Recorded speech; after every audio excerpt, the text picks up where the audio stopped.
Hello दोस्तों, कैसे हो। स्वागत है आपका शुक्ला स्टडी सर्कल पर। मैं अंशु शुक्ला आपका स्वागत करता हूं। दोस्तों, आज हम लोग सीटेट जनवरी 2021 में जो पेपर हुआ था उसका हम लोग हिस्ट्री का पोर्शन सॉल्व करेंगे, सिर्फ हिस्ट्री का। और ज्योग्राफी और पेडागोजी रह जाएगा, उसके आगे वीडियो आएंगी। ठीक है, जिससे कि ये होगा, वीडियो छोटी भी रहेगी और आप लोग बोर भी नहीं होंगे ज़्यादा बड़ी। अगर पूरा एक साथ बनाएंगे तो वीडियो लंबी हो जाएगी और आप लोग बोर भी हो सकते हैं। तो इसीलिए हमने एक एक पार्ट करके वीडियो इसका आ जाएगा। जैसे आज हिस्ट्री का है, ज्योग्राफी का आ जाएगा और पेडागोजी का आ जाएगा। तो स्टार्ट करते हैं हम लोग। चोल मंदिर धार्मिक, सामाजिक एवं सांस्कृतिक जीवन के केंद्र थे। ठीक है, अब कारण, चोल कांस्य प्रतिमाएं देवी देवताओं की थीं, पर कुछ प्रतिमाएं भक्तों की भी थीं। ठीक है, अब देखो, स्टेटमेंट तो ये दोनों सही हैं। ठीक है, चोल मंदिर धार्मिक, सामाजिक एवं सांस्कृतिक जीवन के केंद्र थे, ये भी सही है। चोल कांस्य प्रतिमाएं देवी देवताओं की थी, पर कुछ प्रतिमाएं भक्तों भक्तों की भी थीं। ठीक है, तो ए और बी दोनों सही हैं, किंतु ए का सही स्पष्टीकरण बी नहीं है, क्योंकि ये कुछ और कह रहा है। ठीक है, और ये कुछ और कह रहा है। कहे दोनों सही रहे हैं, लेकिन कथन और कारण ये दोनों अलग अलग हैं। ठीक है, तो इसीलिए हमारा ए और बी दोनों सही हैं और ए का स्पष्टीकरण बी नहीं है। ठीक है, आगे बढ़ते हैं। दिल्ली के सुल्तानों के समय तवारीख के लेखकों ने जन्मसिद्ध अधिकार और लिंग भेद पर आधारित आदर्श समाज व्यवस्था बनाए रखने की सलाह दी।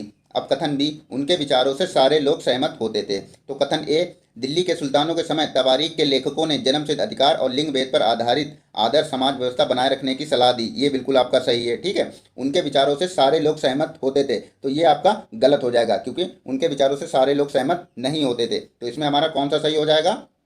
ए सही है, किंतु बी गलत है। अब थोड़ा और जान लो तवारीख के लेखकों के बारे में। ठीक है, तो तवारीख के जो लेखक थे वो दिल्ली सल्तनत के समय सचिव, प्रशासक या कवि और दरबारियों जैसे सुशिक्षित व्यक्ति होते थे, जो तवारीख के लेखक थे। ठीक है, और ये तवारीख के लेखक घटनाओं का भी वर्णन करते थे और शासकों को प्रशासन संबंधी सलाह भी देते थे। ये जो मैं बोल रहा हूँ ये भी इंपॉर्टेंट है। ठीक है, और तवारीख के लेखक नगरों में रहते थे, नगर मतलब दिल्ली में रहते थे। ठीक है, और वे अक्सर अपने इतिहास सुल्तानों के लिए उनसे ढेर सारे इनाम और इकराम पाने की आशा में लिखते थे। तो ये भी आप लोग ध्यान रखना। और ये लेखक, जो तवारीख के लेखक जो थे, अक्सर शासकों को जन्मसिद्ध और लिंग भेद पर आधारित आदर्श समाज व्यवस्था बनाए रखने की सलाह देते थे। ठीक है, आगे बढ़ते हैं। और उनके विचारों से सारे लोग सहमत होते थे? तो नहीं होते थे, सारे लोग सहमत नहीं होते थे। आगे बढ़ते हैं। रजिया ने अपने अभिलेखों में अपना नाम पुरुषों जैसा लिखकर अपने पुरुष होने का भ्रम पैदा किया। कथन बी, तवारीख के लेखकों ने सामाजिक तथा लिंग भेद को आधार बनाकर यह तर्क दिया कि पुरुष स्त्रियों की तुलना में श्रेष्ठ होते हैं। तो इसका जो हमारा सही जवाब हो जाएगा वो डी। ए गलत है, किंतु बी सही है। अब देख लेते हैं ए गलत क्यों है। तो देखो, अपने अभिलेखों में अपना नाम पुरुषों जैसा लिखकर अपने पुरुष होने का भ्रम पैदा किया, तो ये रजिया ने नहीं किया था। ये किसने किया था? ये काकतीय वंश की राजकुमारी रुद्रमा देवी ने किया था। अपने अभिलेखों में अपना नाम पुरुषों जैसा लिखकर अपने पुरुष होने का भ्रम पैदा किया था, तो इसीलिए ये हमारा गलत हो जाएगा। और रजिया ने, तो रजिया जो थी वो इल्तुतमिश की बेटी थी। ठीक है, और रजिया ने अपने अभिलेखों और सिक्कों पर अंकित करवाया कि वह सुल्तान इल्तुतमिश की बेटी है। ये रजिया ने करवाया था, इसलिए हमारा ए गलत हो जाएगा। बी वाला, तवारीख के लेखकों ने सामाजिक तथा लिंग भेद को आधार बनाकर यह तर्क दिया कि पुरुष स्त्रियों की तुलना में श्रेष्ठ होते हैं, ये हमारा सही है। तो इसीलिए कथन ए गलत है, किंतु बी सही है। आगे बढ़ते हैं। अकबर, जहांगीर और शाहजहां ने सुलह कुत्र कुल के विचार को शासन का सिद्धांत बनाया। कथन बी, विभिन्न धर्मों से जुड़े हुए व्यक्तियों के साथ विचार विमर्श से अकबर की समझ बनी कि जो विद्वान धार्मिक रीति और मतान्धता पर बल देते हैं वे अक्सर कट्टर होते हैं। तो इसका जो हमारा सही जवाब हो जाएगा, ए और बी दोनों सही हैं और ए का कारण बी है। ठीक है, तो अकबर द्वारा उलेमा, ब्राह्मणों और जो पादरी संत थे, ठीक है, और जरथुस्त्र धर्म के अनुयायियों के साथ धर्म के मामले में चर्चा करने के उद्देश्य से 1575 में फतेहपुर सीकरी में इसने इबादत खाना की स्थापना करवाई अकबर ने। ठीक है, और अकबर की रुचि विभिन्न व्यक्तियों के धर्मों एवं रीति रिवाजों में थी। ठीक है, और इस विचार विमर्श से अकबर की समझ बनी कि जो विद्वान धार्मिक रीति और मतान्धता पर बल देते हैं वे अक्सर कट्टर होते हैं। ठीक है, और उनकी शिक्षाएं प्रजा के बीच विभाजन तथा असामंजस्य पैदा करती हैं। और ये अनुभव अकबर की सुलह कुत्र या सर्वत्र शांति के विचार की ओर ले गए, तो इसीलिए ये हमारा सही है। ठीक है, और अबुल फजल ने सुलह कुत्र के इस विचार पर आधारित शासन दृष्टि बनाने में अकबर की मदद की थी। किसने? अबुल फजल ने। ठीक है। और शासन ने इस सिद्धांत को अकबर के पश्चात जहांगीर तथा शाहजहां ने भी अपनाया था। तो इसीलिए हमारा ए और बी दोनों सत्य हैं। ठीक है। और ए का कारण बी है। आगे बढ़ते हैं। दिल्ली के सुल्तानों और मुगलों के काल में श्रेणीबद्ध समाज ज़्यादा सरल हो गया। कथन बी, जनजातीय समाज कई असमान वर्गों में विभाजित नहीं था। तो बताइए इसका सही जवाब क्या हो जाएगा? तो डी, ए गलत है किंतु बी सही है। अब कैसे? तो देखो, ए गलत है किंतु बी सही है। श्रेणीबद्ध समाज ज़्यादा सरल नहीं जटिल हो गया था, तो ये आप लोग ध्यान रखना। और जनजातीय समाज कई असमान वर्गों में विभाजित नहीं था। ठीक है, तो ये भी आप लोग ध्यान रखना। आगे बढ़ते हैं। बहादुर शाह जफर ने मुखियाओं और शासकों को चिट्ठी लिखकर अंग्रेजों से लड़ने के लिए भारतीय राज्यों का एक संघ बनाने का आह्वान किया। ठीक है। कथन बी, बहादुर शाह जफर के 1857 के बगावत को अपना समर्थन देने के फैसले ने स्थिति रातों रात पीड़ित बगावतियों के पक्ष में बदल दी। तो इसका जो सही जवाब हो जाएगा वह ए और बी दोनों सही हैं, एवं ए ने बी को सुनिश्चित किया है। ठीक है। और ये तो जानते ही हो गए कि 1857 जो है ये हमारा कहाँ से स्टार्ट हुआ था? तो 10 मई 1857 को ये मेरठ से स्टार्ट हुआ था। ठीक है, ये ध्यान रखना आप लोग। आगे बढ़ते हैं। औपनिवेशिक काल के दौरान महिलाएं जाति एवं सुधार के संदर्भ में निम्नलिखित में से कौन सा विकल्प गलत है?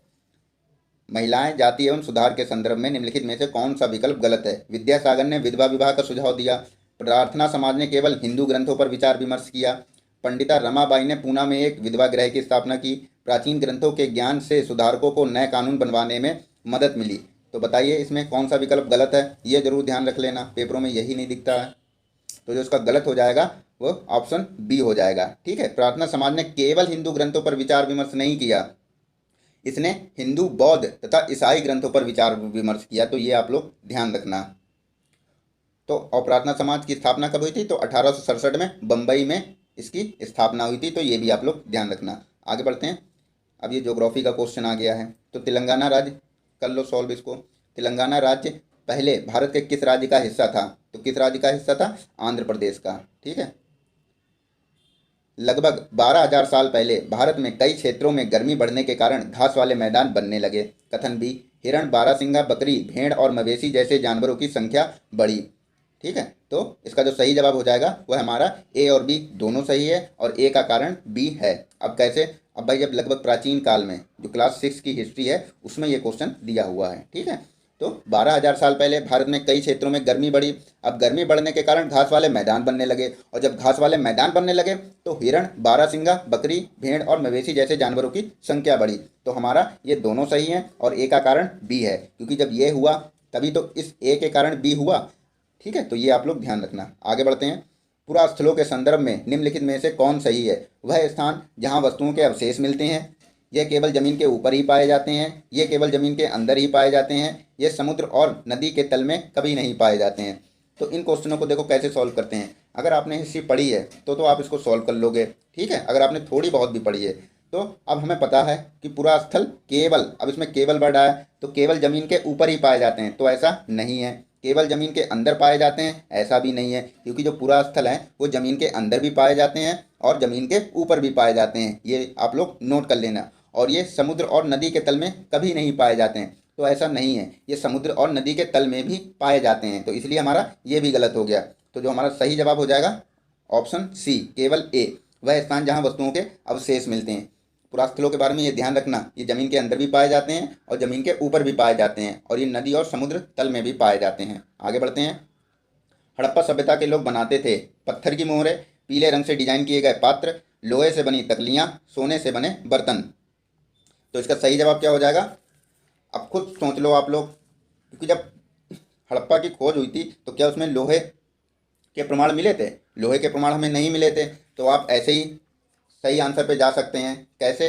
अब भाई लोहे से बनी तकलियाँ, ये तो होगा नहीं, सी वाला। अब देख लो सी किस में है, वो हमारा ऑप्शन नहीं होगा। इसमें सी है तो ये भी नहीं होगा, इसमें सी है तो ये भी नहीं होगा। ठीक है, और इसमें सी है तो ये भी नहीं होगा। तो इसका जो हमारा सही जवाब हो जाएगा वो ऑप्शन डी, केवल ए तथा डी। ये ध्यान रखना, ए और डी, यानी कि पत्थर की मोहरें और सोने से बर्तन ये बनाते थे हड़प्पा वासी।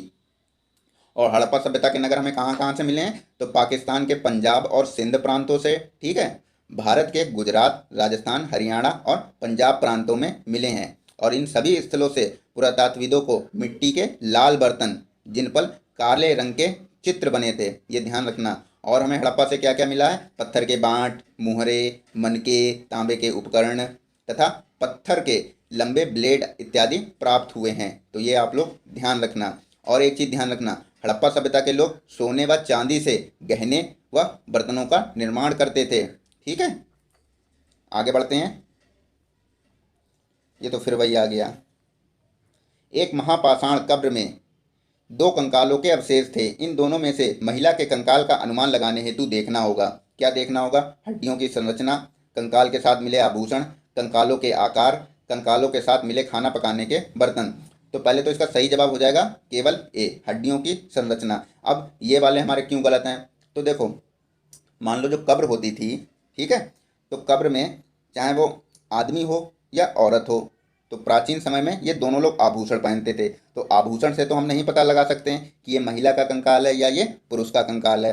कंकालों के आकार, आकार से भी हम नहीं पता लगा सकते हैं, ठीक है। और कंकालों के साथ मिले खाना पकाने के बर्तन, तो खाना पकाने के जो बर्तन हैं वो पुरुषों की कब्र में भी रखे जाते थे और महिलाओं की कब्र में भी रखे जाते थे, ठीक है। तो इसीलिए हमारे ये तीनों गलत हो जाते हैं, ठीक है। जो हमारा सही होगा वो हड्डियों की संरचना के आधार पर। अब हड्डियों की संरचना के आधार पर कैसे?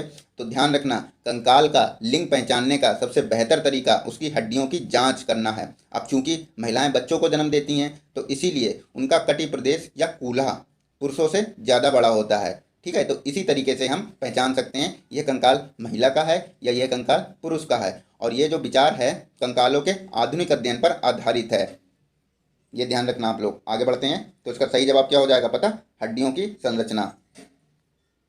प्रारंभिक काल से शुरू करके आरोही क्रम में निम्नलिखित को सजाएं। वेदों की रचना की शुरुआत, महापाषाणों के निर्माण की शुरुआत, इनाम गांव में कृषकों का निवास, चरक। तो जो इसका सही जवाब हो जाएगा वह आपका सी हो जाएगा, ए बी सी डी। तो ध्यान रखना, अब वेदों की शुरुआत कब हुई थी? तो 3,500 साल पहले ये वेदों की शुरुआत हुई थी, ठीक है। और वेद तो पता ही होंगे, 4 वेद होते हैं, ऋग्वेद, सामवेद, यजुर्वेद तथा अथर्ववेद। और ये भी ध्यान रखना, सबसे प्राचीन वेद कौन सा है? ऋग्वेद। अब महापाषाण के निर्माणों की शुरुआत कब हुई थी? तो 3,000 साल पहले हुई थी, ये भी ध्यान रखना आप लोग, ठीक है। और इनाम गांव में कृषकों का निवास, ये कब? तो ये 3600 से 2700 साल पहले, 3600 से 2700 साल पहले। और चरक तो ये 2000 साल पहले ये प्रसिद्ध वैद्य हुए थे। तो इसीलिए हमारा ए बी सी डी ये तीनों, ये चारों क्रम से ही लगे हुए हैं। तो हमारा सही जवाब हो जाएगा ऑप्शन सी। आगे बढ़ते हैं। हाल के काल से शुरू करके अवरोही क्रम में निम्नलिखित को सजाएं। हाल के काल मतलब जो सबसे बाद में हुआ है उसको हम सबसे पहले पहले लिखेंगे। तो इसका जो सही जवाब हो जाएगा वह सी डी ए बी, ठीक है। अब जो ये अरिकामेडु में पत्तन का बसना, ये सबसे पहले हुआ था, ठीक है। फिर संगम साहित्य की रचना की शुरुआत, ठीक है। फिर लोहे के प्रयोग में बढ़ोतरी, नगर, आहत सिक्के, ठीक है। और फिर बी, उपमहाद्वीप में लोहे के प्रयोग की शुरुआत। तो ये क्रम आप लोग ध्यान रखना, ठीक है। आगे बढ़ते हैं।